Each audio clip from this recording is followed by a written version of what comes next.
Welcome to a deep dive into something, well, pretty fundamental to how we navigate the world. Your intuition and the powerful, often kind of dormant energy reserves within you. For you, our listener, who wants to gain knowledge quickly but also thoroughly, we've gathered quite a stack of sources. They seem to cut through the noise, offering practical insights and some really compelling perspectives on these inner resources. That's right. Today, we're exploring material that ranges quite a bit. We've got modern takes on intuition, alongside a classic text on initiative psychic energy. Mhm. And just to be clear, by psychic here, it really means our deep mental and spiritual reserves, not, anything supernatural. Good clarification. Yeah. Our mission really is to uncover what these sources reveal about tapping into that deeper wisdom for, well, better decisions, and also unleashing a level of personal power you might not even realize you possess. We'll look at how society maybe steers us away from these inner guides and what it takes to reclaim them. Okay, let's unpack this whole intuition thing first. Our sources seem to strongly suggest that modern society, with its focus, its relentless emphasis on pure logic, rigid processes, mental toughness, Okay. it often leaves us feeling a little, I don't know, off balance, maybe even empty. Mm-hmm. And the reason, they argue, is because we've been sort of systematically ignoring a crucial part of ourselves, our intuition. It's described not just as a gut feeling, but as this unique wisdom specific to you, like an internal compass. A personal guide. Exactly, pointing you towards where you should be. Everyone feels it, you might call it a hunch, an instinct, a quiet knowing. But the real question is, are we using it? And maybe more importantly, are we training it? And what's truly fascinating here is the sheer diversity in how intuition's been understood. Across time, across cultures. It's not a new idea, you see. No, definitely not. Wikipedia defines it pretty simply. The ability to acquire knowledge without recourse to conscious reasoning. Plato, for instance, he believed it was about tapping into pre-existing shared knowledge, almost like a collective consciousness. Yeah, interesting. Yet, on the flip side, you had Sigmund Freud, who just completely dismissed it, didn't think it was a viable way to get reliable info. Wow, quite the contrast. Right, modern views kind of bridge these gaps. Some lean more mystical, others are more scientific.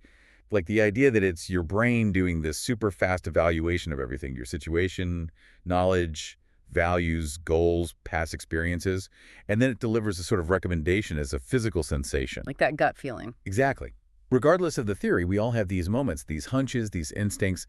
The core insight, I think, is that intuition isn't so much about what you know, but how you know it, often without thinking it through consciously.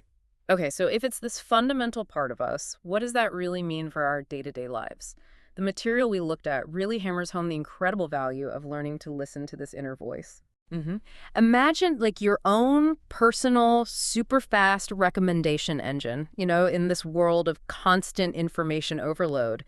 Instead of getting totally bogged down in analysis paralysis. Which is easy to do. Oh, totally. Intuition lets you make wiser and faster decisions. Decisions that are deeply aligned with who you actually are.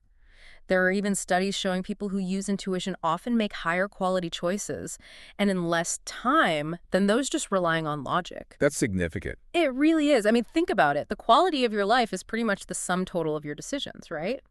So if intuition can consistently level up the quality and speed of those choices, well, that's a game changer. And it goes even deeper than just decisions. This inner guide is vital for opening up to new ideas, new opportunities. Yeah. Logic tends to keep us, tethered to what's familiar and safe. Right, the comfort zone. Exactly.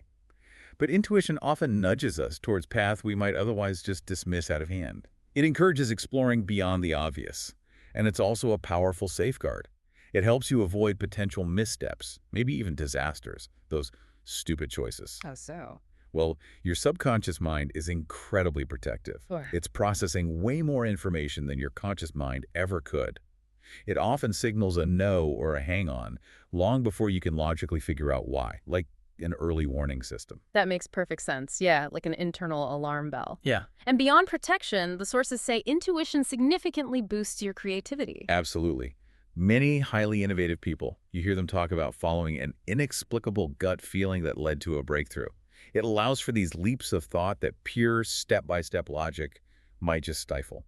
And maybe most profoundly, it seems like a vital tool for finding your true purpose in life. Yes, definitely. Helping you discern what genuinely resonates with you, what you like, what you dislike, where your unique potential really lies. And it even touches relationships, improving how we read others. That too. enhancing your ability to sense and respond to others' emotional states. Wow. So ultimately, by empowering better choices, guiding you towards purpose, helping with creativity and relationships, a well-tuned intuition can seriously increase your overall happiness. It's like this personal, always-on GPS for a more fulfilling life. That's a great way to put it. Okay, so if our intuition is this amazing inner GPS guiding us, what's the fuel? What drives us to actually act on that guidance? This is where our sources reveal another incredible, often overlooked resource. This hidden wellspring of energy we rarely tap into. Yes, the mental second wind. Or even a third or fourth win. Get this. We often give in at the first feeling of fatigue, right? Assuming, okay, that's my limit. We really do. But the sources argue that a determined effort, like pushing through that initial wall, can unlock a whole fresh supply of energy, enabling us to forge ahead with a freshness and vigor that is surprising, and not just once, but potentially, repeatedly. And this idea is illustrated with some truly remarkable stories. One source talks about a lawyer. He was 23, married with a family, working as a principal in 2 schools, and studying law 3 nights a week plus all day Sunday. Wow, that's intense. Right. And during his final exams, he apparently slept no more than 2 hours a night for a whole week. Yet he ranked second in a class of 180. It's not just willpower, it's accessing these deep reserves. Incredible. Another example they give is Colonel Smith during the Siege of Delhi. Despite being badly injured, seriously ill, the sheer intensity and demand of the situation meant his intellect became clearer and his nerves stronger. So extreme circumstances can unlock this. They can reveal it, yes. These stories really underscore this core insight. We operate with far more in reserve than we typically realize. So this concept, our sources frame it more scientifically as well, right? Like potential energy versus kinetic energy. It's exactly. Potential energy being the vast, unused stores within us, and kinetic energy being the energy that's actively at work. The truly accomplished figures in history, the sources call them mastermen. They distinguish themselves precisely by their ability to transform these reserves, this potential energy, into circulating, productive kinetic energy. The argument is we routinely yield when we've simply spent the usual amount of effort, not when we've actually exhausted our real capacity. We just hit our normal stopping point. Pretty much. Think about, say, someone from the countryside moving to a big, bustling city. Okay. Initially, they're probably overwhelmed, right? The pace, the noise, everything. But give them a year, and they adapt, they catch the city's rhythm, they experience what the source called quickened intelligence. They manage to do more in a day than they maybe did in a week back on the farm. So it's not just about getting more efficient, it's like their actual capacity expands. It seems that way. A heightening mental alertness, a greater capacity unlocked by that stimulated environment and sustained demand. Our bodies are incredibly adaptable. There were experiments cited suggesting that if we stay awake, say, 4 times longer than usual, Yeah. we don't necessarily need 4 times as much sleep. We just sleep 4 times as soundly. The time needed for tissue repair might be fairly consistent, but the rate of repair and our capacity for activity seems to vary significantly with the demand placed upon it. It's about leveraging our inherent adaptability then. Precisely. Okay, so this is fascinating.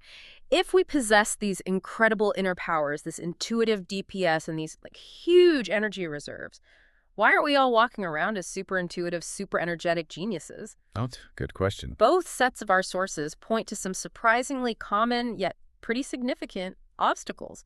What are the main culprits holding us back here? Well, you hit on something earlier. Our intuition, being inherently quiet and subtle, is incredibly easy to drown out, just miss entirely. And interestingly, many of the obstacles for intuition are also major drains on that psychic energy we talked about. Ah, okay. So they're related. Very much so. A key insight here is that these powers aren't usually missing. They're often blocked, or the energy is just leaked away by common mental habits, environmental factors. Like what? For intuition specifically. Well, for intuition, our diet plays a surprisingly direct role. The sources mention that foods making you feel physically unwell can literally throw off your intuition, make subtle signals impossible to pick up. Never thought about diet that way. Yeah, and then there are the more obvious ones. Insufficient sleep and chronic stress. Those are massive blockers. An exhausted mind, or a mind that's just all over the place with worry, simply can't pick up on those delicate intuitive cues amidst all the internal noise. That makes total sense. A clear signal needs a clear channel, right? What else gets in the way? Another major hurdle is simply doubt and lack of practice. Intuition seems to thrive on trust and regular use. If you consistently ignore it or you second-guess it all the time, the sources suggest it might just will stop trying to help you, Wow, like it gives up. in a manner of speaking. And in our data-driven world, a need for absolute certainty can be a huge blocker too. Intuition is often vague, you know. It's a feeling, not a spreadsheet. If you demand complete logical proof up front, you'll rarely benefit from it. You have to be willing to act on incomplete information sometimes. Exactly. And lastly, our own strong preferences and fears. They can really taint our intuitions or just become more powerful forces than our genuine inner guidance. Like, fear of rejection might easily scream louder than a quiet, intuitive nudge to approach someone, for example. Right. Okay. So it's clear intuition needs a calm, trusting mind to be heard. But what about the energy we need to actually follow through on those insights? The sources also pinpointed drains on that psychic energy, didn't they? They did indeed. One of the biggest energy vampires, according to the texts, is aimlessness and a lack of concentration. Our mental energy just scatters in 1,000 different directions. One source vividly describes the average person's path through life as an aimless zigzag, just frittering away energy in unprofitable That activities. sounds familiar. Yeah. And this leads directly to pervasive internal turmoil. Constant worry, vexation, that inner whirlwind of excitement, as they put it. This mental friction with all its stresses and strains profoundly spells loss of efficiency. Professor William James, the famous Harvard psychologist, he observed that our breakdowns often aren't from the sheer amount of work, but from the absurd feelings of hurry, breathlessness and tension, lack of inner harmony and ease. It's the internal state, not just the external loads. So it's how we approach the work. Exactly. Ultimately, it boils down to inefficiency. We often expend far more effort, far more steam than necessary, like a machine that's constantly leaking pressure instead of operating like a cool, collected, and productive human dynamo. Okay, this all raises a really important question then. If these obstacles are so common, how do we actually overcome them? How do we truly harness these inner powers? It sounds like it's maybe less about finding these powers and more about like unblocking them. That's a perfect way to put it. Building intuition and accessing that reserve energy, they both require deliberate training. It's much like strengthening a muscle or improving your memory. It's about learning to consistently access what's already there inside you. Right. So let's dive into some practical steps.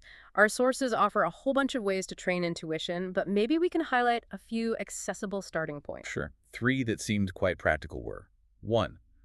Mindful sensory engagement. This is about taking a walk, or even during repetitive tasks like showering or mowing the lawn. You consciously focus on all your senses: sight, sound, smell, touch, maybe even taste later with complex foods, but without the internal commentary. Just noticing. Just noticing. It quiets that analytical chatterbox mind, allowing the subtler intuitive signals to actually surface. 2. Dream recall and analysis. Keep a journal by your bed. Write down dream details and feelings immediately when you wake up. Why dreams? Well, the idea is that dreams are a more direct channel to your subconscious. Your conscious guard is down.